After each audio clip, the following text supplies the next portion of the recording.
जोर जोरात आम्हाला घंटीचा आवाज यायला लागला. जटाटवी कलत जलत प्रवाह पावितस गले गले वलंब लंबितां भुजंग तुंग मालिका. आम्ही जसे पळायला लागलो त्या आवाजाच्या दिशेने, ती जी तिकडे बसलेली होती ना मुलगी, डमट डमट डमट डमट निनादवट डमरवयम चकार चंड तांडवम नमः नमः शिव शिवम.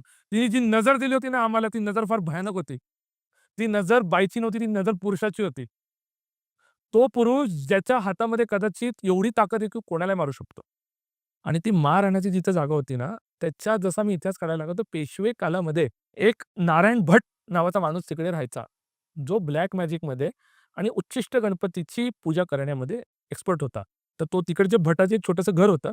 त्यांच्या आम्ही घरात जाऊन ती सगळी कागदपत्र घेतली. त्यांची ती बखर म्हणतात त्याला आपल्यात. हो, बरोबर. त्या बखरेमध्ये ते सगळं लिहिलेलं होतं. आणि माधवराव पेशव्याच्या काळामध्ये हा झालेला प्रकार होता. तर हा जो मनुष्य होता, ह्याचे राघोबा दादांशी पण पुढे संबंध होते. तर हा स्पेसिफिक मनुष्य उच्चिष्ट गणपतीची पूजा करायचा.